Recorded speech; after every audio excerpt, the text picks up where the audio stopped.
ಅಂದರೆ ಅವ್ರಿಗೆ 1 ಅಡಿ ಅಥವಾ ಅರ್ಧ ಅಡಿ ಕಡಿಮೆ ಮಾಡಿದ್ರು ಅಷ್ಟೇ ಕೊಡಬೇಕು. ಸೊ ಈ ವಿಚಾರದಲ್ಲಿ ಕೂಡ ನನಗೆ ಮೋಸ ಆಗಿದೆ. ನಾನು ನಿಮಗೆ ಹಂತಗಳಿರುತ್ತೆ, ಹಂತಗಳಿಗೆ ರಿಲೇಟೆಡ್ ಆಗಿ ನಾವು ಅಮೌಂಟನ್ನು ಎಲ್ಲ ಕಾಂಟ್ರಾಕ್ಟರ್ಸನ್ನು ಒಳ್ಳೇದು ಮಾಡ್ತಾರೆ ಅಂತಲೂ ಹೇಳೋಕ್ಕಾಗಲ್ಲ. ಹಾಗಾಗಿ ಈ ಹಣ ಕೊಡಬೇಕಾದ್ರೆ ಸಾಕಷ್ಟು ಯೋಚನೆ ಮಾಡಬೇಕು, ಅದರಲ್ಲೂ ಅಗ್ರಿಮೆಂಟ್. ಹಾಯ್ ಫ್ರೆಂಡ್ಸ್, ಎಲ್ಲರೂ ಹೇಗಿದ್ದೀರಾ? Welcome back to our channel Yogalakshmi life. So ಇವತ್ತಿನ ವಿಡಿಯೋ ಬಂದು ಕನ್ಸ್ಟ್ರಕ್ಷನ್ ರಿಲೇಟೆಡ್ ಆಗಿರುತ್ತೆ. ಸೊ ಫಸ್ಟ್ ಟೈಮ್ ಆಗಿ ವಿಡಿಯೋ ನೋಡಿದ್ರೆ ಪ್ಲೀಸ್ ಸಬ್ಸ್ಕ್ರೈಬ್ ಮಾಡ್ಕೊಳ್ಳಿ, ಹಾಗೆ ವಿಡಿಯೋ ಬಂದು ಲೈಕ್ ಮಾಡಿ ಅಂತ ಹೇಳ್ತಾ ವಿಡಿಯೋವನ್ನ ಸ್ಟಾರ್ಟ್ ಮಾಡೋಣ. ನಾನು ಇಷ್ಟಕ್ಕೂ ಆಗಲೇ ಹೇಳ್ದಂಗೆ ಕನ್ಸ್ಟ್ರಕ್ಷನ್ ರಿಲೇಟೆಡ್ ಆಗಿರುತ್ತೆ. ಸೊ ಈ ವಿಡಿಯೋವನ್ನ ಪೂರ್ತಿ ನೋಡಿ. ಸೊ ನೀವು ವಿಡಿಯೋನ ಪೂರ್ತಿ ನೋಡಿದ್ರೆ ಮಾತ್ರ ನಿಮಗೆ ಅರ್ಥ ಆಗುತ್ತೆ, ಇಲ್ಲಾಂದ್ರೆ ಅರ್ಥ ಆಗಲ್ಲ. ಯಾಕಂದ್ರೆ ಸೊ ಇದು ಮೇಯ್ನ್ ಆಗಿ ನಾವು ಮನೆ ಕಟ್ಟಿಸ್ತಿದ್ದೀವಿ, ಎಕ್ಸ್ಪೆಷಲಿ ಮೆಟೀರಿಯಲ್ ಕಾಂಟ್ರಾಕ್ಟನ್ನು ಕೊಡ್ತಿದ್ದೀವಿ ಅಂತ ಅಂದ್ಕೊಂಡಾಗ ವಿಡಿಯೋವನ್ನು ಒಂದ್ಸಲಿ ನೋಡಿಬಿಟ್ಟು ಮೆಟೀರಿಯಲ್ ಕಾಂಟ್ರಾಕ್ಟನ್ನು ಕೊಡಿ. ಯಾಕಂದರೆ ಏನೇನೂ ಗೊತ್ತಿಲ್ದಿರ ಮೆಟೀರಿಯಲ್ ಕಾಂಟ್ರಾಕ್ಟ್ ಕೊಟ್ಟು ಸೊ ನಾವು ಕೆಲವೊಂದು ವಿಚಾರಗಳಲ್ಲಿ ತಪ್ಪು ಮಾಡಿದ್ದೀವಿ. ಸೊ ಹಾಗಾಗಿ ಆ ಪಾಯಿಂಟ್ಸ್ನ ನೆಕ್ಸ್ಟ್ ಅಪ್ಕಮಿಂಗ್ ವಿಡಿಯೋದಲ್ಲಿ ಹೇಳ್ತೀನಿ. ಸದ್ಯಕ್ಕೆ ಈಗ ಮೆಟೀರಿಯಲ್ ಕಾಂಟ್ರಾಕ್ಟಲ್ಲಿ ನಾವು ಏನೇನೆಲ್ಲ ಪಾಯಿಂಟ್ಸನ್ನು ಸೇರಿಸ್ಬೇಕು ಅಂತ ಇವತ್ತಿನ ವಿಡಿಯೋದಲ್ಲೇ ನಾನು ಹೇಳ್ತೀನಿ. ಸೊ ಇದಿಷ್ಟು ಪಾಯಿಂಟ್ಸು ನೀವು ಅಂದರೆ ಕಾಂಟ್ರಾಕ್ಟನ್ನು ಅಗ್ರಿಮೆಂಟನ್ನು ಮಾಡಿಸ್ಕೊಳ್ಳೋದಕ್ಕಿಂತ ಮುಂಚೆ, ಅಂದರೆ ಟೈಪ್ ಮಾಡಿಸೋದಕ್ಕಿಂತ ಮುಂಚೆ ಒಂದ್ಸಲಿ ಬಿಲ್ಡಿಂಗ್ ಕಾಂಟ್ರಾಕ್ಟರ್ ಯಾರು ಇರ್ತಾರಲ್ವ ಸೊ ಅವ್ರ ಹತ್ರ ಕೂತು ಮಾತಾಡಿ ಸೊ ಎಲ್ಲವನ್ನ ಡಿಸ್ಕಷನ್ ಮಾಡಿದ ಆದ್ಮೇಲೆ ನೀವು ಈ ಪಾಯಿಂಟ್ಸನ್ನು ಸೇರಿಸ್ಬೇಕಾಗತ್ತಾ. ಯಾಕಂದರೆ ಅಲ್ಲಿ ಹೋಗ್ಬಿಟ್ಟು ಸ್ಟಾಂಪ್ ಪೇಪರ್ ತೊಗೊಂಡು ಅಲ್ಲಿ ನೀವು ಕೂತ್ಕೊಂಡು ಮಾತಾಡೋದಕ್ಕಿಂತ ಬಿಫೋರೇ ಒಂದು 2 hours 3 hours ಕೂತ್ಕೊಂಡು ಎಲ್ಲವನ್ನ ನೀಟಾಗಿ ಡಿಸ್ಕಷನ್ ಮಾಡಿ ಚದರಕ್ಕೆ ಎಷ್ಟು ಅಮೌಂಟು ಏನು ಎಲ್ಲ ಪ್ರತಿಯೊಂದು ಡಿಸ್ಕಷನ್ ಮಾಡಿನೇ ನೀವು ನಂತರ ಅಗ್ರಿಮೆಂಟನ್ನು ಹಾಕ್ಸ್ಕೊಳ್ಬೇಕಾಗತ್ತೆ.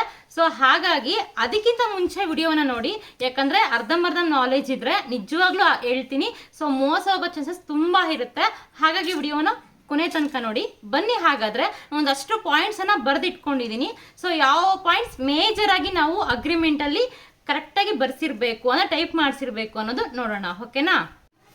ಪಾಯಿಂಟ್ ನಂಬರ್ 1, ಮನೆಯನ್ನು ಕಟ್ಸೋದಕ್ಕಿಂತ ಮುಂಚೆ ಪ್ಲಾನ್ ಮಾಡ್ತಿದ್ದೀವಿ ಅಂದರೆ ಫಸ್ಟು ಒಂದ್ಸಲಿ ತೋರಿಸಿ, ಆಯವನ್ನು ತೋರಿಸಿ ಎಷ್ಟಕ್ಕೆ ಎಷ್ಟು ಬಂದರೆ ನಮಗೆ ಅನುಕೂಲ ಆಗುತ್ತೆ ಅಂತ. ಫಾರ್ ಎಕ್ಸಾಂಪಲ್ 30-40 ಅಥವಾ 33ಗೆ 29 ಅಥವಾ 33ಗೆ 33 ಈ ಥರ ಮೆಜರ್ಮೆಂಟನ್ನು ತೋರಿಸಿದ ಆದಮೇಲೆ ನೀವೇನು ಮಾಡಬೇಕು, ಆ ಮೆಜರ್ಮೆಂಟನ್ನು ನೀವು ಮೇಸ್ತ್ರಿಗೆ ಅಂದರೆ ಬಿಲ್ಡಿಂಗ್ ಕಾಂಟ್ರಾಕ್ಟರ್ಗೆ ಹೇಳಬೇಕಾಗತ್ತಾ. ಇದು ಪಾಯಿಂಟ್ ನಂಬರ್ 1. ಅಂದರೆ ಆಯವನ್ನು ತೋರಿಸ್ಬೇಕು ನಾವು ಎಷ್ಟಕ್ಕೆ ಎಷ್ಟು ಬರುತ್ತೆ ಅಂತ, ಓಕೆನಾ? ನೆಕ್ಸ್ಟ್ ಮೇಜರ್ ಆಗಿ ಇಂಪಾರ್ಟೆಂಟ್ ಪಾಯಿಂಟ್ ಇದು, ಒಂದು ಚದರಕ್ಕೆ ಅವರು ಎಷ್ಟು ಕೇಳ್ತಾರೆ ಅಮೌಂಟು ಅಂತ. ಕೆಲವೊಬ್ಬರು ಒಂದು 80 ಕೇಳ್ತಾರೆ, ಕೆಲವೊಬ್ರು ಒಂದು 85 ಕೇಳ್ತಾರೆ, ಕೆಲವೊಬ್ರು ಒಂದು 90 ಅಂದರೆ 1,90,000 ಕೇಳ್ತಾರೆ. ಅದು ನೀವು ಕುತ್ಕೊಂಡು ಡಿಸ್ಕಷನ್ ಮಾಡಿ ಆಮೇಲೆ ನಿರ್ಧಾರ ತಗೊಬೇಕಾಗುತ್ತೆ. ಜೊತೆಗೆ ಯಾವ ಮೆಟೀರಿಯಲ್ಸ್ ಹಾಕ್ತಾರೆ ಅನ್ನೋದು ಕೂಡ ಡಿಪೆಂಡ್ ಆಗುತ್ತೆ ಇಲ್ಲಿ. ಸೊ ಮೆಟೀರಿಯಲ್ಸ್ ಮೇಲೆ ಕೂಡ ಅಮೌಂಟ್ ತಗೊತಾರೆ. ಹಾಗಾಗಿ ಪಾಯಿಂಟ್ ನಂಬರ್ 2, ಒಂದು ಚದರಕ್ಕೆ ಎಷ್ಟು ಅಮೌಂಟು ಅನ್ನೋದು ಕೂಡ ಅಗ್ರಿಮೆಂಟಲ್ಲಿ ಬರ್ಸಿರ್ಬೇಕಾಗುತ್ತೆ. ಜೊತೆಗೆ ಅಗ್ರಿಮೆಂಟ್ ಸ್ಟಾಂಪ್ ಪೇಪರನ್ನು ತೊಗೊತೀವಲ್ವ, ಅದ್ರ ಮೇಲೆ ಡೇಟು, ತಿಂಗಳು ಮತ್ತು ವರ್ಷ ಯಾವತ್ತು ದಿನ ಬರೆಸ್ತಿದ್ದೀವೋ ಅದೆಲ್ಲ ಕೂಡ ಮೆನ್ಷನ್ ಮಾಡಿರಬೇಕು.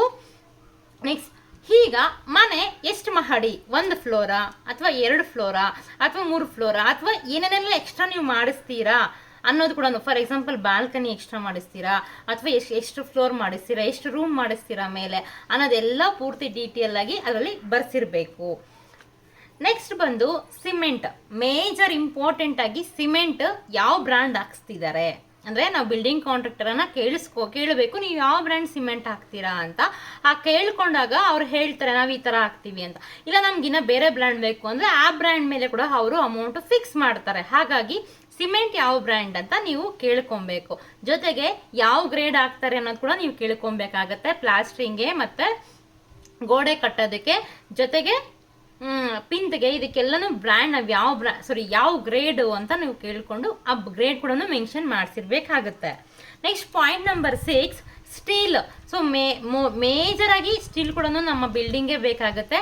ಸ್ಟೀಲ್ ಯಾವ ಕಂಪ್ನಿದು ಹಾಕ್ಸ್ತಿದ್ದಾರೆ ಅಂತ ಕೇಳಿ ನೀವು ತಿಳ್ಕೊಬೇಕಾಗುತ್ತೆ. ನಿಮಗೆ ಸ್ಟೀಲ್ ಬಗ್ಗೆ ವಿಡಿಯೋ ಬೇಕು ಅಂದರೆ ನನ್ನ ಚಾನಲಲ್ಲಿ ಇದೆ, ಹೋಗಿ ನೋಡಿ. ಐ ಕಾರ್ಡ್ ಹಾಕಿರ್ತೀನಿ, ಐ ಕಾರ್ಡಲ್ಲೂ ಒಂದ್ಸಲಿ ಚೆಕ್ ಮಾಡಿ. ಜೊತೆಗೆ ಸಿಮೆಂಟ್ ಬಗ್ಗೆ ಕೂಡ ಇನ್ಫಾರ್ಮೇಷನ್ ಕೊಟ್ಟಿದ್ದೀನಿ. 43, 53 ಗ್ರೇಡ್ ಅಂದರೆ ಏನು, ಮತ್ತು PPC ಅಂದರೆ ಏನು, OPC ಅಂದರೆ ಏನು, ಮತ್ತು ಸಿಮೆಂಟ್ ತೊಗೊಬೇಕಾದ್ರೆ ಯಾವೆಲ್ಲ ರೂಲ್ಸನ್ನು ಫಾಲೋ ಮಾಡಬೇಕು. ಸೊ ಅದೆಲ್ಲ ಇನ್ಫಾರ್ಮೇಷನ್ ಕೂಡ ನನ್ನ ಚಾನಲಲ್ಲಿ ವಿಡಿಯೋ ಒಂದಿದೆ, ನಿಮಗೆ ಬೇಕಾದರೆ ಹೋಗಿ ಚೆಕ್ಔಟ್ ಮಾಡ್ಕೊಬೋದು. ಅದ್ರ ಕೂಡ ಒಂದು ಐ ಕಾರ್ಡನ್ನು ಹಾಕಿರ್ತೀನಿ, ನೀವು ಬೇಕಾದ್ರೆ ನೋಡ್ಕೊಬೋದು.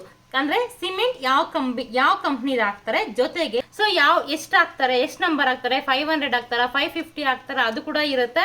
ಸೊ ನೀವು ನೋಡ್ಕೊಂಡು ಅಗ್ರಿಮೆಂಟ್ ಬರ್ಸ್ಬೇಕಾದ್ರೆ ಇದು ಕೂಡ ಒಂದು ಪಾಯಿಂಟ್ ಅನ್ನ ಸೇರಿಸಿ, ಕಬ್ಬಿಣ ಯಾವ ಕಂಪ್ನಿದು ಹಾಕ್ತಾರೆ ಅನ್ನೋದು ಇದು ಕೂಡ ಮೋಸ್ಟ್ ಇಂಪಾರ್ಟೆಂಟ್ ಆಯ್ತಾ. ನೆಕ್ಸ್ಟ್, ಯಾವ ಇಟ್ಕೆಯಲ್ಲಿ ಮನೆಯನ್ನ ಕಟ್ತಾರೆ, ಆಲೋ ಬ್ಲಾಕ್ ಇಟ್ಕೆ ಅಲ್ವಾ, ಅಥವಾ ಕೆಂಪಿಟ್ಕೆ ಅಥವಾ ಮಣ್ಣಿಟ್ಕೆ ಅಂತ ಏನು ಕರಿತೀವಲ್ವಾ, ಸೊ ಅದ್ರಲ್ಲಿ ಕಟ್ತಾರಾ ಅಂತ ಕೇಳಬೇಕು. ಅವ್ರು ನಮ್ಮನ್ನು ಮೊದಲೇ ಕೇಳ್ತಾರೆ ನೀವು ಯಾವ ಇಟ್ಕೆಯಲ್ಲಿ ಕಟ್ಟಿಸ್ಬೇಕು ಅನ್ಕೊಂಡಿದ್ದೀರಾ ಅಂತ.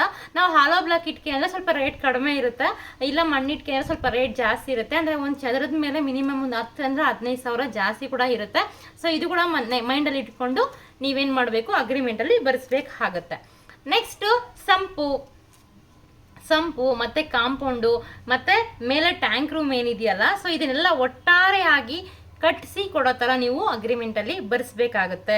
ಯಾಕಂದರೆ ಕೆಲವೊಬ್ರು ಎಲ್ಲ ಆದಮೇಲೆ ನೀವು ಸಂಪ್ಗೆ ಸಪ್ರೇಟ್ ಕೊಡಬೇಕು ಮತ್ತು ಕಾಂಪೌಂಡ್ ಸಪ್ರೇಟ್ ಕೊಡಬೇಕು ಅಂತ ಕೇಳ್ತಾರೆ. ಹಾಗಾಗಿ ಲಂಸಮ್ ಆಗಿ ಮೊದಲೇ ಈ ಸಂಪ್ಗಾಗಲಿ ಕಾಂಪೌಂಡ್ಗಾಗಲಿ ಅಥವಾ ಟ್ಯಾಂಕ್ ರೂಮ್ಗಾಗಲಿ ಮೊದಲೇ ನೀವೇನು ಮಾಡಬೇಕು, ಲಂಸಮ್ ಆಗಿ ಎಲ್ಲದಕ್ಕೂ ಸೇರಿಸಿ ಒಪ್ಪಿಸ್ಬಿಟ್ಟು ಅಗ್ರಿಮೆಂಟಲ್ಲಿ ಬರೆಸ್ಬೇಕಾಗತ್ತೆ. ಇಲ್ಲ ಅಂದರೆ ಲಾಸ್ಟಲ್ಲಿ ಮತ್ತೆ ಅವ್ರು ಎಕ್ಸ್ಟ್ರಾ ಅಮೌಂಟ್ ಕೇಳೋ ಚಾನ್ಸಸ್ ಇರುತ್ತೆ. ಹಾಗಾಗಿ ಇದನ್ನು ಸ್ವಲ್ಪ ಮೈಂಡಲ್ಲಿ ಇಟ್ಕೊಳ್ಳಿ ಈ ಪಾಯಿಂಟನ್ನು. ನೆಕ್ಸ್ಟ್, ಇನ್ನೊಂದು ಬೇಸಿಕ್ ಆಗಿ ನಮಗೆ ಬೇಕಾಗಿರೋದು ಒಂದು ಮನೆಗೆ ಫೌಂಡೇಶನ್ನು. ಸೊ ಫೌಂಡೇಶನ್ಗೆ ಪಿನ್ ಸೈಜ್ ಏನಿರುತ್ತಲ್ಲ, ಪಿನ್ ಸೈಜ್ ಆಗಿರ್ಬೋದು, ಕಾಲಮ್ ಸೈಜ್ ಆಗಿರ್ಬೋದು, ಅಥವಾ ಪುಟ್ಟಿಂಗ್ ಎಷ್ಟು ಹಾಕ್ತಾರೆ, ಪುಟ್ಟಿಂಗ್ 5ಕ್ಕೆ 5 ಹಾಕ್ತಾರೆ, 4ಕ್ಕೆ 4 ಹಾಕ್ತಾರೆ, ಅದನ್ನ ಮೇಜರಿಗೆ ಈ 3 ಪಾಯಿಂಟ್ಸು ಸೇರಿಸಿರಬೇಕು. ಫಾರ್ ಎಕ್ಸಾಂಪಲ್ ಕಾಲಮ್ ಸೈಜ್ ಎಷ್ಟು ಅಂದರೆ 1.5 ಅಡಿಗೆ 3/4 ಅಡಿನ. ಇದು ಹೆಂಗೆ ಅಂದರೆ ಆಲೋ ಬ್ಲಾಕ್ ಇಟ್ಕೆಯಲ್ಲಿ ಕಟ್ಸಿದ್ರೆ ಒಂದು ಸೈಜ್ ಬರುತ್ತೆ, ಮಣ್ಣಿಟ್ಕೆಯಲ್ಲಿ ಕಟ್ಸಿದ್ರೆ ಒಂದು ಸೈಜ್ ಬರುತ್ತೆ, ತಿಳ್ಕೊಂಡು ಹಾಕ್ಸಿ. ಓಕೆನಾ. ಪಿನ್ ಸೈಜ್ ಎಷ್ಟು ಅಂದರೆ ಹೈಟ್ ಎಷ್ಟು ಪಿಂತಿರುತ್ತೆ ಅನ್ನೋದು, ಜೊತೆಗೆ ಪುಟ್ಟಿಂಗ್ ಎಷ್ಟು ಹಾಕ್ತೀರಾ, 5ಕ್ಕೆ 5 ಹಾಕ್ತೀರಾ ಅಥವಾ 3.5ಗೆ 3.5 ಹಾಕ್ತೀರಾ, 4ಕ್ಕೆ 4 ಹಾಕ್ತೀರಾ. ಸೊ ಇದು ಪುಟ್ಟಿಂಗ್ ಸೈಜ್ ಕೂಡ ನೀವು ಕರೆಕ್ಟಾಗಿ ತಿಳ್ಕೊಂಡು ಅಗ್ರಿಮೆಂಟ್ ಪೇಪರಲ್ಲಿ ಬರೆಸ್ಬೇಕಾಗತ್ತಾ. ಇಲ್ಲ ಅಂದರೆ ಅವ್ರಿಗೆ 1 ಅಡಿ ಅಥವಾ ಅರ್ಧ ಅಡಿ ಕಡಿಮೆ ಮಾಡಿದ್ರು ಅವ್ರಿಗೆ ಲಾಭ ಜಾಸ್ತಿ ಇರುತ್ತೆ, ನಷ್ಟ ಆಗೋದು ನಮಗೇನೆ ಅಲ್ವಾ. ಹಾಗಾಗಿ ಇದು ಕೂಡ ಮೈಂಡಲ್ಲಿ ಇಟ್ಕೊಬೇಕು. ನೆಕ್ಸ್ಟು, ಮನೆ ಅಂತ ಬಂದರೆ ನಮಗೆ ಮೈಂಡಿಗೆ ಬರೋದೇ ಫಸ್ಟ್ ದುಡ್ಡು, ಅಮೌಂಟ್ ಇಲ್ಲ ಅಂದರೆ ಮನೆ ಕಟ್ಸೋದಕ್ಕೆ ಚಾನ್ಸೇ ಇಲ್ಲ ಅಲ್ವಾ. ಸೊ ಅಮೌಂಟ್ ಕೈಯಲ್ಲಿ ಇಟ್ಕೊಂಡು ಮನೆ ಕಟ್ಸೋದಕ್ಕೆ ಇಳಿಬೇಕು. ಸೊ ಇದು ಮೇಜರಾಗಿ ಎಲ್ಲರಿಗೂ ಗೊತ್ತು, ಒಂದು ಮನೆ ಕಂಪ್ಲೀಟ್ ಆಗೋದೇ ಕೊನೆಗೆ ಸಾಲ ಮಾಡ್ಕೊಂಡಿದ್ದಾದ್ಮೇಲೆ. ಹಾಗಾಗಿ ಎಲ್ಲರೂ ಕೂಡ ಮೆಟೀರಿಯಲ್ ಕಾಂಟ್ರಾಕ್ಟರ್ಸ್ನೇ ಹುಡ್ಕೊಂಡು ಹೋಗ್ತಾ ಇರ್ತಾರೆ. ಈ ಹಣ ಕೊಡಬೇಕಾದ್ರೆ ಸಾಕಷ್ಟು ಯೋಚನೆ ಮಾಡಬೇಕು, ಅದರಲ್ಲೂ ಅಗ್ರಿಮೆಂಟ್ ಬಡಿಸ್ಬೇಕಾದ್ರೂ ಸಾಕಷ್ಟು ಯೋಚನೆ ಮಾಡಬೇಕು. ನಾವೆಷ್ಟಕ್ಕೆ ಮನೆ ಕಟ್ಸಿದ್ದೀವಲ್ವಾ ಅಷ್ಟು ಮನೆ ಇವಾಗ ಫಾರ್ ಎಕ್ಸಾಂಪಲ್ 20 ಲಕ್ಷ ಮನೆ ಕಟ್ಟಿಸ್ತಿದ್ದೀವಿ ಅಂದರೆ ಮಿನಿಮಮ್ ಸ್ಟಾರ್ಟಿಂಗಲ್ಲಿ 2 ಲಕ್ಷ ಅಷ್ಟೇ ಕೊಡಬೇಕು. ಸೊ ಈ ವಿಚಾರದಲ್ಲಿ ಕೂಡ ನನಗೆ ಮೋಸ ಆಗಿದೆ. ನಾನು ನಿಮಗೆ ಅಪ್ಕಮಿಂಗ್ ವಿಡಿಯೋದಲ್ಲಿ ಹೇಳ್ತೀನಿ ಏನು ಅಂತ. 5% ಅಥವಾ 10% ಅಮೌಂಟ್ ಅಷ್ಟೇ ಕೊಡಬೇಕು ಫಸ್ಟ್ ಪೇಮೆಂಟ್.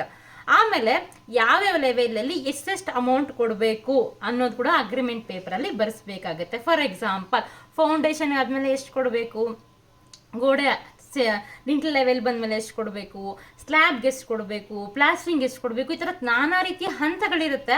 ಹಂತಗಳಿಗೆ ರಿಲೇಟೆಡ್ ಆಗಿ ನಾವು ಅಮೌಂಟನ್ನು ಕೊಡ್ತಾ ಹೋಗಬೇಕಾಗತ್ತೆ. ಆ ಅಮೌಂಟ್ ಕೂಡ ವೇರಿಯೇಷನ್ ಆಗ್ತಾ ಇರುತ್ತೆ. ಒಂದ್ಸಲಿ 2 ಲಕ್ಷ, ಒಂದ್ಸಲಿ 1 ಲಕ್ಷ, ಒಂದ್ಸಲಿ 3 ಲಕ್ಷ, ಈ ಥರ ವೇರಿಯೇಷನ್ ಆಗಿ ಅವರು ತಗೊತಾರೆ. ಓಕೆನಾ. ಅದನ್ನು ಕೂಡ ಬರೆಸ್ಬೇಕು. ಕೊನೆಯಲ್ಲಿ ನಮ್ಮ ಮನೆಗೆ ಅವರು ನಮ್ಮ ಮನೆ ಬಿಗಿದ ಕೈ ಕೊಡ್ತಾರಲ್ಲ, ಆವಾಗ ಒಂದಷ್ಟು ಅಮೌಂಟನ್ನು ನಾವು ಕೊಡಬೇಕು. ಅದು ಲಾಸ್ಟಲ್ಲಿ ನಾವು 50,000 1 ಲಕ್ಷನೋ ಇಟ್ಕೊಂಡು ಕೊನೆಯಾಗಿ ಕೊಡಬೇಕಾಗತ್ತೆ. ಯಾವುದೇ ಕಾರಣಕ್ಕೂ ಮೊದಲೇ ಎಲ್ಲ ಅಮೌಂಟು ಕೊಟ್ಬಿಡಕ್ಕೆ ಹೋಗ್ಬೇಡಿ, ಯಾಕಂದರೆ ಎಲ್ಲ ಕಾಂಟ್ರಾಕ್ಟರ್ಸನ್ನು ಒಳ್ಳೇದು ಮಾಡ್ತಾರೆ ಅಂತಲೂ ಹೇಳೋಕ್ಕಾಗಲ್ಲ.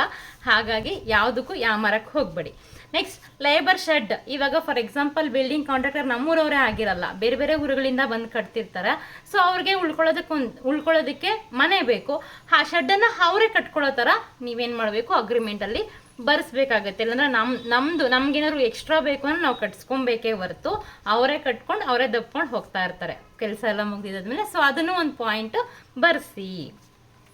ನೆಕ್ಸ್ಟ್, ಮನೆಗೆ ಅಂದ ಚಂದ, ಗಾಳಿ ಬೆಳಕು ಎಲ್ಲದಕ್ಕೂ ಬೇಕಾಗಿರ್ತಕ್ಕಂಥದ್ದು ಕಿಟಕಿ ಬಾಗಿಲು ಅಲ್ವಾ. ಸೊ ಕಿಟಕಿ ಬಾಗಿಲು ಕೂಡ ಅಷ್ಟೇ ಎಷ್ಟು ಸೈಜು ಮತ್ತು ಯಾವ ಹುಡ್ಡು ಇದನ್ನು ಬರೆಸ್ಬೇಕಾಗತ್ತೆ. ಅಂದರೆ ಹೊನ್ನೆನ, ಟೀ ಹುಡ್ಡ ಅಥವಾ ಬೇವಿಂದ, ಯಾವ ಮರದ ಅವ್ರು ಹೇಳ್ತಾರೋ ನಿಮ್ಗೆ ಯಾವ್ದು ಬೆಸ್ಟ್ ಅನಿಸುತ್ತೋ ಅದನ್ನು ನೀವು ಅಲ್ಲಿ ಬರೆಸ್ಬೇಕಾಗತ್ತೆ. ವಾಸ್ಕಲ್ ಸೈಜ್ ಎಷ್ಟು, ಕಿಟಕಿ ಸೈಜ್ ಎಷ್ಟು, ಮತ್ತು ಆ ದಪ್ಪ ಎಷ್ಟು, ಅಳತೆ ಎಷ್ಟು, ಮತ್ತು ಯಾವ ವುಡ್ ಬಳಸ್ತೀರಾ, ಮತ್ತು ಇದನ್ನೆಲ್ಲ ಕೂಡ ನಾವು ಅಲ್ಲಿ ಮೆನ್ಷನ್ ಮಾಡಬೇಕಾಗುತ್ತೆ. ನೆಕ್ಸ್ಟ್ ಟೈಲ್ಸ್, ನೀವು ಟೈಲ್ಸ್ ಹಾಕ್ಸ್ತಿದ್ದೀರಾ ಮನೆಗೆ ಅಥವಾ ಗ್ರಾನೈಟ್ ಹಾಕ್ಸ್ತಿದ್ದೀರಾ, ಗ್ರಾನೈಟ್ ಹಾಕ್ಸಿದ್ರೆ ಅವ್ರು ಫಸ್ಟ್ ಅಮೌಂಟ್ ಜಾಸ್ತಿ ಹೇಳಿರ್ತೀರಾ. ಟೈಲ್ಸ್ ಹಾಕಿದ್ರೆ ಟೈಲ್ಸ್ ಸೈಜ್ ಎಷ್ಟು ಅಂದರೆ 2ಕ್ಕೆ 2, ಈಗೆಲ್ಲ 2ಕ್ಕೆ 4 ಬರ್ತಿದೆ, ಅಂದರೆ 2 ಅಡಿ ಆಗಲ್ಲ 4 ಅಡಿ ಉದ್ದ ಈಗ ಬರ್ತಿರೋ ಟೈಲ್ಸ್ ಇದೆ, ಮತ್ತು 2ಕ್ಕೆ 2 ಇದೆ. ಸೊ ಈ ಥರ ಟೈಲ್ಸು ಸೈಜ್ ಕೂಡ ಮೆನ್ಷನ್ ಮಾಡಿರ್ತಾರೆ. ಕೆಲವೊಬ್ಬರು ಕಾಂಟ್ರಾಕ್ಟರ್ ಅಗ್ರಿಮೆಂಟಲ್ಲಿ ಏನು ಹಾಕಿರ್ತಾರೆ ಅಂದರೆ ಆ ಟೈಲ್ಸು ಸೈಜ್, ಫಾರ್ ಎಕ್ಸಾಂಪಲ್ 1 ಅಡಿ ಟೈಲ್ಸು 55 ರೂಪಾಯಿ ಅಷ್ಟೇ. ಅದ್ರ ಮೇಲೆ ಏನಾದರೂ ಎಕ್ಸ್ಟ್ರಾ ನೀವೇನಾದ್ರು ಸೆಲೆಕ್ಟ್ ಮಾಡ್ಕೊತೀರಾ ಅಂದರೆ ನೀವೇ ಕಟ್ಸ್ಕೊಡ್ಬೇಕಂತ ಇರುತ್ತೆ. ಸೊ ಅದನ್ನು ನೋಡ್ಕೊಳ್ಳಿ. ಅದ್ರ ಒಳಗಡೆ ನೀವು ಸೆಲೆಕ್ಟ್ ಮಾಡ್ಕೊತೀರಾ ಅಂದರೆ ಅಮೌಂಟ್ ಏನೂ ಬೇಡ, ಇಲ್ಲ ನಾವು ಅದ್ರ ಮೇಲೆ ಮಾಡ್ಕೊತೀವಿ ಅಂದರೆ ಅಗ್ರಿಮೆಂಟಲ್ಲಿ ಯಾವುದಕ್ಕೂ ಒಂದ್ಸಲಿ ಬರ್ಸಿಡಿ, ಓಕೆನಾ. ನೆಕ್ಸ್ಟ್ ಮನೆಗೆ POP ವರ್ಕ್ ಹಾಲಲ್ಲಿ ಅಥವಾ ಕೆಲವೊಬ್ರು ರೂಮಲ್ಲೆಲ್ಲ ಮಾಡಿಸ್ತಾರೆ, ಆದರೆ ಹಾಲಲ್ಲಿ POP ವರ್ಕ್ ಇದೆಯಲ್ಲ ಅದನ್ನು ಕೂಡ ಆ ಬಿಲ್ಡಿಂಗ್ ಕಾಂಟ್ರಾಕ್ಟರೇ ನಮಗೆ ಏನು ಮಾಡಬೇಕು, ಅಗ್ರಿಮೆಂಟಲ್ಲಿ ಬರೆಸ್ಕೊಟ್ಟಿರಬೇಕು, POP ಕೂಡ ನಾವು ಮಾಡಿಸ್ತೀವಿ ಅಂತ. ನೆಕ್ಸ್ಟ್ ಮೆಟ್ಲಿದೆಯಲ್ಲ ಸ್ಟೇರ್ಸ್ಗೆ, ಆ ಸ್ಟೇರ್ಸ್ಗೆ ಗ್ರಿಲ್ಸ್ ಹಾಕ್ಸ್ಬೇಕಲ್ವ, ಆ ಗ್ರಿಲ್ಸು ಯಾವ ಥರ ಗ್ರಿಲ್ಸ್ ಹಾಕ್ಸ್ತಾರೆ ಅನ್ನೋದು ಕೂಡ ಬರೆಸ್ಬೇಕು. ಕಬ್ಬಿಣದ ಗ್ರಿಲ್ಸ್ ಅಥವಾ ಸ್ಟೀಲ್ ಗ್ರಿಲ್ಸ್ ಹಾಕ್ಕೊಡ್ತಾರೆ, ಅದನ್ನು ಒಂದ್ಸಲಿ ಬರೆಸ್ಬೇಕು. ಆಮೇಲೆ ನೆಕ್ಸ್ಟು ಪ್ಲಂಬಿಂಗ್ ಪೈಪ್ಸ್ ಆಗಿರ್ಬೋದು ಅಥವಾ ಬಾತ್ರೂಮ್ ಫಿಟ್ಟಿಂಗ್ಸ್ ಆಗಿರ್ಬೋದು, ಇದೆಲ್ಲ ಯಾವ ಬ್ರ್ಯಾಂಡ್ ಹಾಕ್ತಾರೆ, ಪೈಪ್ಸ್ ಆಗಿರೋ ಆಶೀರ್ವಾದ್ ಇದೆ, ಬೇಕಾದಷ್ಟು ಬ್ರ್ಯಾಂಡ್ಗಳಿದೆ, ಬೇಕಾದಷ್ಟು ಕಂಪ್ನಿಗಳಿದೆ. ಅದರಲ್ಲಿ ಬೆಸ್ಟ್ ಕಂಪ್ನಿ ಯಾವುದು ಅದನ್ನು ಸೆಲೆಕ್ಟ್ ಮಾಡಿಕೊಂಡು ಅವ್ರಿಗೆ ಹತ್ರ ಡಿಸ್ಕಷನ್ ಮಾಡಿ ನೀವೇನು ಮಾಡಬೇಕು, ಫಿಟ್ಟಿಂಗ್ಸ್ ಎಲ್ಲ ಸೆರಾ ಕಂಪ್ನಿ ಚೆನ್ನಾಗಿರುತ್ತೆ, ಮತ್ತು ಪೈಪ್ಸ್ ಎಲ್ಲ ಆಲ್ಮೋಸ್ಟ್ ಅಲ್ಲಿ ಆಶೀರ್ವಾದ ಚೆನ್ನಾಗಿರುತ್ತೆ ಅಂದ್ಕೊಂಡಿದ್ದೀನಿ ನಾನು. ಸೊ ನಿಮಗೆ ಯಾವ್ದು ಬೆಸ್ಟ್ ಅನಿಸುತ್ತೋ ಒಂದ್ಸಲಿ ಅಂಗಡಿಯಲ್ಲಿ ವಿಚಾರಿಸಿ ಅದರಲ್ಲಿ ಅಗ್ರಿಮೆಂಟಲ್ಲಿ ಬರೆಸಿ. ಯಾಕಂದರೆ ನಮ್ಗೆ ಅವ್ರಿಗೆ ಹೇಳಿರೋ ಬ್ರ್ಯಾಂಡ್ ಏನಾದರೂ ನಮ್ಗೆ ಹಾಕಿಲ್ಲ ಅಂದರೆ ನಷ್ಟವಾಗೋದು ನಾವೇ, ಹಾಗಾಗಿ ಬ್ರ್ಯಾಂಡ್ ಹೆಸರು ಬರೆಸಿ. ನೆಕ್ಸ್ಟ್ ನಾನು ಆಗಲೇ ಹೇಳ್ದಂಗೆ ಗ್ರಿಲ್ಸ್ ಬಗ್ಗೆ ಕೂಡ ಮೇಜರಾಗಿ ಬರೆಸ್ಬೇಕು, ಸ್ಟೀಲ್ದ ಅಥವಾ ಕಬ್ಬಿಣದ ಅಂತ. ನೆಕ್ಸ್ಟು ಎಲೆಕ್ಟ್ರಿಕ್ ಪೈಪ್ಸ್ ಆಗಿರ್ಬೋದು, ವಯರ್ಸ್ ಆಗಿರ್ಬೋದು ಅಥವಾ ಸ್ವಿಚ್ಗಳಾಗಿರ್ಬೋದು. ಸೊ ಯಾವ್ಯಾವ ಕಂಪ್ನಿದು ಹಾಕ್ತಾರೆ ಅನ್ನೋದನ್ನು ಕೂಡ ನಾವು ಕೇಳಿ ತಿಳ್ಕೊಂಡು ಬರೆಸ್ಬೇಕಾಗತ್ತೆ. ನೆಕ್ಸ್ಟು ಪಾಯಿಂಟ್ ವಿಚಾರಕ್ಕೆ ಬಂದರೆ, ಸೊ ಕಂಪಲ್ಸರಿ ಆಫ್ಟರ್ ಪ್ಲಾಸ್ಟಿಂಗ್ ಆದಮೇಲೆ 2 ಕೋಟ ಪಟ್ಟಿಯನ್ನು ಮಾಡಿಸ್ಬೇಕು. ಆ 2 ಕೋಟ ಪಟ್ಟಿಯನ್ನು ಅದರಲ್ಲಿ ಮೆನ್ಷನ್ ಮಾಡಿಸಿರ್ಬೇಕು, ಯಾವುದರಲ್ಲಿ ಅಗ್ರಿಮೆಂಟ್ ಪೇಪರಲ್ಲಿ ಮೆನ್ಷನ್ ಮಾಡಿಸಿರ್ಬೇಕು. ಜೊತೆಗೆ ಯಾವ ಕಂಪ್ನಿಯ ಯಾವ ಕಂಪ್ನಿಯ ಪೈಂಟನ್ನು ಹಾಕ್ತಾರೆ ಅಂತ ನೀವು ಕೂಡ ಬರೆಸ್ಬೇಕಾಗುತ್ತೆ. ಪೈಂಟ್ ಕೂಡ 2 ಕೋಟ ಹೊಡಿತಾರೆ. ಸೊ ಹಾಗಾಗಿ ನೀವೇನು ಮಾಡಬೇಕು, ಪಟ್ಟಿಯನ್ನು ಮಾಡಿಸಿದಾದ್ಮೇಲೆ ಪೈಂಟನ್ನು ಕೂಡ ಯಾವ ಕಂಪ್ನಿದು ಅಂತ ಅವರು ಮೆಟೀರಿಯಲ್ಸ್ ತಂದ ಮೇಲೆ ನಾವು ಹೋಗಿ ಚೆಕ್ ಮಾಡಬೇಕಾಗುತ್ತೆ. ಹಾಗಾಗಿ ಬ್ರ್ಯಾಂಡ್ ಹೆಸರು ಮಾತ್ರ ಬರೆಸೋದನ್ನು ಮರೆಯೋಕ್ಕೆ ಹೋಗಬೇಡಿ. ನೆಕ್ಸ್ಟ್ ಬಿಲ್ಡಿಂಗ್ ಕಾಂಟ್ರಾಕ್ಟರ್ ಹತ್ರ ನಾವೇನು ಮಾತಾಡಬೇಕು ಅಂದರೆ, ಗೇಟ್ ಆಗಿರ್ಬೋದು, ಮೋಟರ್ ಆಗಿರ್ಬೋದು, ಮತ್ತು ಎಲೆಕ್ಟ್ರಿಕ್ ಮೀಟರ್ ಇದೆಲ್ಲ ಅವ್ರು ನಮ್ಗೆ ಹಾಕ್ಸ್ಕೊಡ್ತಾರಾ ಕೇಳಬೇಕು. ಹಾಕ್ಸ್ಕೊಡೋ ಹಂಗಿದ್ರೆ ಈ ಪಾಯಿಂಟ್ಸ್ ಎಲ್ಲನೂ ಸೇರಿಸ್ಬೇಕು. ಯಾಕಂದರೆ ಕೊನೆಯಲ್ಲಿ ಹಾಕ್ಸ್ಕೊಡಲ್ಲ ಅಂತ ಹೇಳ್ಬಿಡ್ತಾರೆ. ಈ ವಿಚಾರದಲ್ಲಿ ನಾನು ಹೇಳ್ತೀನಿ, ನಮ್ಮ ಅಗ್ರಿಮೆಂಟ್ ಪೇಪರ್ ತೋರಿಸಿದಾಗ ನಿಮ್ಗೆ ಹೇಳ್ತೀನಿ, ನೆಕ್ಸ್ಟ್ ವಿಡಿಯೋದಲ್ಲಿ ಹೇಳ್ತೀನಿ ನಮ್ಮ ಅಗ್ರಿಮೆಂಟ್ ಪೇಪರಲ್ಲಿ ಏನೇನಿದೆ ಅಂತ, ಓಕೆನಾ. ಸೊ ಇದೆಲ್ಲ ಕೂಡ ಹಾಕ್ಕೊಟ್ರೆ ಈ 3 ಪಾಯಿಂಟ್ಸ್, ಗೇಟು, ಮೋಟರು ಮತ್ತು ಎಲೆಕ್ಟ್ರಿಕ್ ಮೀಟರ್ 3 ಕೂಡ ಪಾಯಿಂಟ್ಸು ಹಾಕ್ಕೊಡ್ತೀವಿ ಅಂತ ಬರ್ಸ್ಕೊಬೇಕಾಗತ್ತೆ. ನೆಕ್ಸ್ಟ್ ಇಷ್ಟೆಲ್ಲ ಆಯಿತು. ಇಲ್ಲೆಲ್ಲ ಪಾಯಿಂಟ್ಸನ್ನು ಕೂಡ ನಾನು ಮೆನ್ಷನ್ ಮಾಡಿದ್ದೀನಿ ಆಲ್ಮೋಸ್ಟ್ ಅಲ್ಲಿ ಅಂತ ಅನ್ಕೊತೀನಿ. ಇನ್ನು ಎಮ್ ಸ್ಯಾಂಡು, ಪಿ ಸ್ಯಾಂಡು ಇದೆಲ್ಲ ಕಾಮನ್ ಆಗಿರ್ತಕ್ಕಂಥದ್ದು, ಇಟ್ಟಿಗೆ ಇದೆಲ್ಲ ಕಾಮನ್ನು, ಹಾಗಾಗಿ ಸೇರಿಸಿಲ್ಲ. ಇದಿಷ್ಟು ಆಯಿತು. ಕೊನೆಯದಾಗಿ ಬಿಲ್ಡಿಂಗನ್ನು ಯಾವಾಗ ನಮಗೆ ಬಿಟ್ಕೊಡ್ತಾರೆ, ಯಾವಾಗ ನಮಗೆ ಅವ್ರು ಕೊಡ್ತಾರೆ ಅನ್ನೋದು ಕೂಡ ಮೋಸ್ಟ್ ಇಂಪಾರ್ಟೆಂಟ್ ಪಾಯಿಂಟು.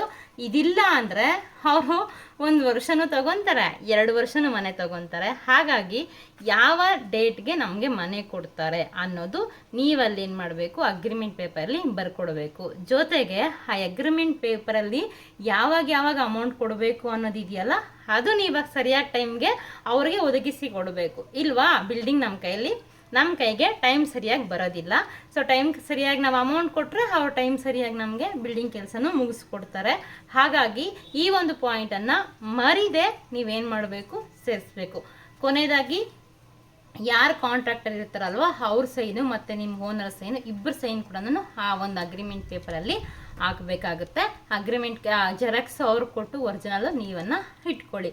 ಸೊ ಇದಿಷ್ಟು ಬಿಲ್ಡಿಂಗ್ ಕಾಂಟ್ರಾಕ್ಟರ್ಗೆ ಅಗ್ರಿಮೆಂಟ್ ಬರೆಸ್ಬೇಕಾದ್ರೆ ನಾವು ಯಾವ ಅಂಶಗಳನ್ನು ನೆನಪಲ್ಲಿ ಇಟ್ಕೊಬೇಕು ಅಂತ. ಸೊ ಕೆಲವೊಂದೆಲ್ಲ ಅವ್ರಿಗೆ ಗೊತ್ತಿರುತ್ತೆ, ಆದರೂ ಹೊಸಬ್ರಲ್ವಾ, ಸೊ ಕೆಲವೊಂದು ವಿಷಯಗಳು ನಾವು ನೆನಪಲ್ಲಿ ಇಟ್ಕೊಳ್ಳೇಬೇಕಾಗುತ್ತೆ. ಸೊ ನೆಕ್ಸ್ಟ್ ವಿಡಿಯೋದಲ್ಲಿ ನಾನು ಹೇಳ್ದಂಗೆ ನಮ್ಮ ಮನೆಯ ಅಗ್ರಿಮೆಂಟ್ ಪೇಪರ್ ಯಾವ ರೀತಿ ಇದೆ, ಯಾವೆಲ್ಲ ಪಾಯಿಂಟ್ಸನ್ನು ನಾವು ಸೇರಿಸಿದ್ದೀವಿ, ಮತ್ತು ಯಾವೆಲ್ಲ ಕಂಪ್ನಿಗಳಂದರೆ ಯಾವೆಲ್ಲ ಮೆಟೀರಿಯಲ್ಸ್ ನಮ್ಮ ಒಂದು ಅಗ್ರಿಮೆಂಟ್ ಪೇಪರಲ್ಲಿ ಅವ್ರು ಬರೆಸಿದ್ದಾರೆ ಅನ್ನೋದು ನಾನು ನೆಕ್ಸ್ಟ್ ವಿಡಿಯೋದಲ್ಲಿ ಹೇಳ್ತೀನಿ. ನಿಮಗೆ ಏನಾದರೂ ಆ ವಿಡಿಯೋ ಬೇಕು ಅಂದರೆ ಖಂಡಿತ ಕಾಮೆಂಟ್ ಮಾಡಿ ತಿಳಿಸಿ, ನಾನು ಆ ವಿಡಿಯೋವನ್ನು ಮಾಡ್ತೀನಿ. ಇಲ್ಲ ಬೇಡ ಅಂದರೆ ನಿಜವಾಗ್ಲೂ ಮಾಡೋಕ್ಕಾಗಲ್ಲ. ಹಾಗಾಗಿ ಕಾಮೆಂಟ್ ಮಾಡಿ ತಿಳಿಸಿ. ನೆಕ್ಸ್ಟ್ ವಿಡಿಯೋದಲ್ಲಿ ಮತ್ತೆ ಸಿಗ್ತೀನಿ. ಎಲ್ರಿಗೂ ಒಳ್ಳೆಯದಾಗಲಿ. ಬಾಯ್, ಟೇಕ್ ಕೇರ್ ಅಂತ ಹೇಳ್ತಾ ನಿಮ್ಮ ಮನೆಗಳನ್ನು ಆದಷ್ಟು ಬೇಗ ಕಟ್ಕೊಳ್ಳಿ. ಎಲ್ರಿಗೂ ಒಳ್ಳೆಯದಾಗಲಿ. ಬಾಯ್, ಟೇಕ್ ಕೇರ್.